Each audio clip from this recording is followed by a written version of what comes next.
Hello and welcome to On the Move. We are Matt and Betsy, and it is Thursday, November 10th. We're actually a day early from our usual schedule.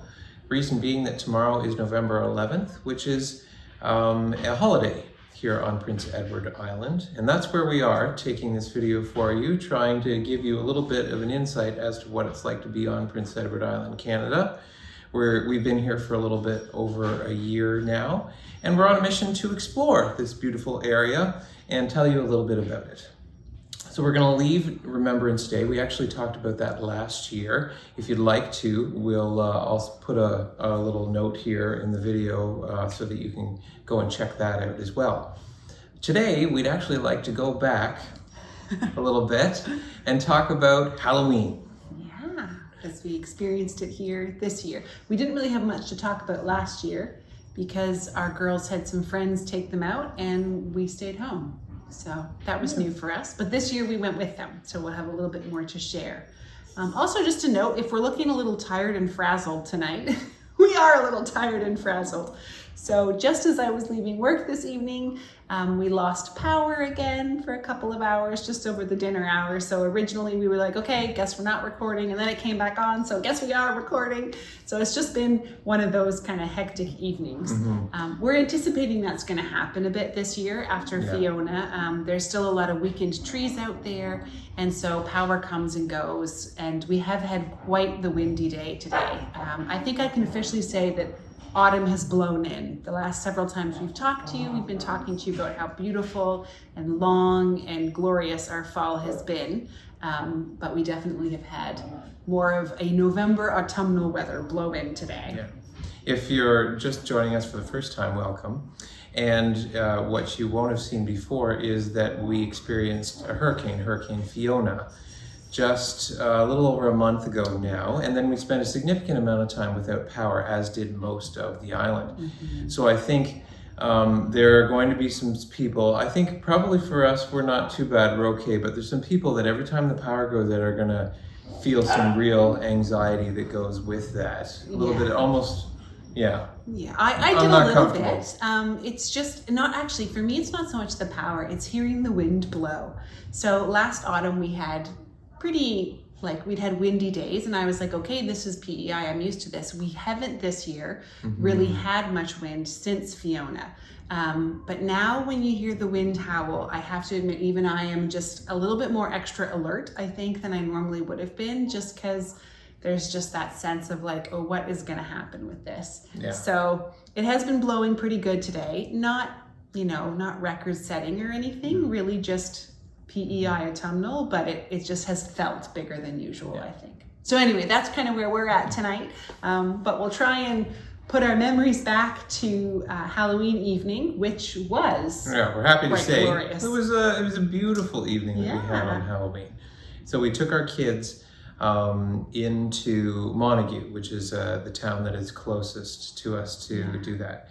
And we learned that this is becoming more of the trend. All the country kids end up going into the towns in order to do their trick-or-treating. Well, otherwise, you're driving from home to home, and actually, it wasn't the driving that was even the concern for us. Our girls were complaining, we don't want to crawl in and out of the car that many times. So I understand that, and that was fine. So we hit some of the local hot spots, we'll call it. Of course, Cooper's, our general store, they do allow for trick-or-treating and they're very generous there. And I believe they received a full-size chocolate bar and a can of, I'd call it pop. Soda pop or whatever you might refer to it where you're from, which for us is what?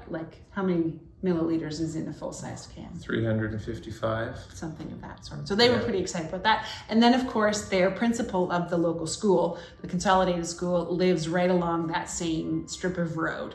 And clearly their house is well attended because there were several vehicles parked in the driveway along the road waiting to go into the principal's home.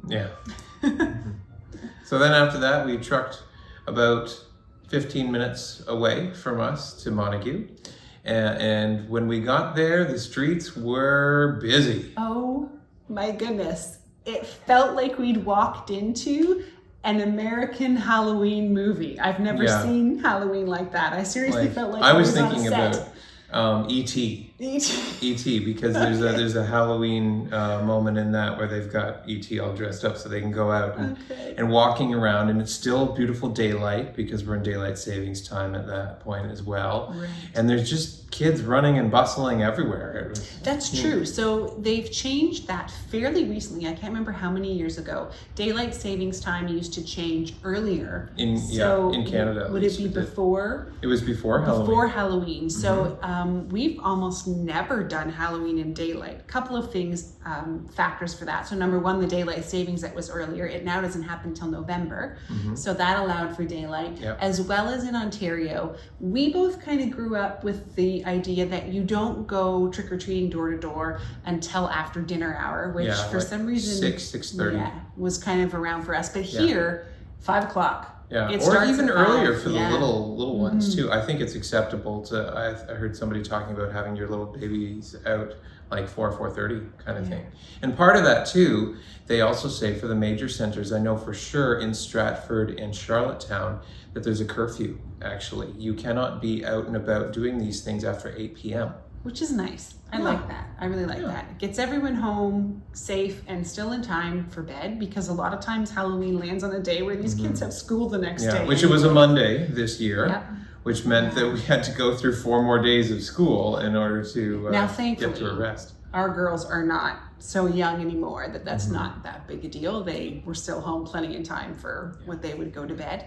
But when they were little, and Halloween would land like beginning of the week, then you'd have to survive 4 more days of school. So And another thing that we found interesting, when we were younger, like you get cut off kind of around your grade 8, sort of 12, 13, maybe 14 years old. And if you're out past that, it's kind of frowned upon to be trick-or-treating. Whereas and correct us if we're wrong on this, but what we've found from talking to people and what we saw out there is that trick-or-treating is acceptable at a much higher age as well. We saw like some of the, I would say like high school students out and about, and nobody seemed to be minding that or worrying about that. And I was happy to see they were behaving. Yes, well. they were actually out dressed up in costume and trick-or-treating along with everyone else. Lots of families, we saw lots of parents, and even parents dressed up as well. I like I kind of felt out of place because we did not dress up. We just went and walked casually with them, but there were some parents who went all out with their kids. We also had been kind of given the like, we don't really need you here, mom and dad, so just kind of stay, far away. So we sort of strolled the street 20 to 30 feet ahead of them. But I wanted to see, just be part of it and enjoy it as well. And I don't think it's a bad thing to have a little bit of supervision in life. And we gave them a little bit of guidance as to maybe the best routes to take too as well, like so that they weren't doubling back on themselves too much. Because they don't actually know this town for walking. They go in there lots to the library and grocery shopping, but they don't know the like residential suburbs of this town. So we went in and we parked at the Consolidated School in Montague, which is a common thing. There were others who'd done that as well. And then we kind of walked the neighborhoods around there. And the craziest, busiest street is a street called John Beer, which I don't know why it was so busy, but that was where we felt like we landed on the set of E.T. It was just like people everywhere. And we heard a rumor, I don't know if it's true or not, but that there were upwards of 300 kids who hit houses on that street that night, which I think that's a lot. I've never at any of our homes did we ever. Never. We've never exceeded like 30 kids. Well, I'm even thinking when I was younger.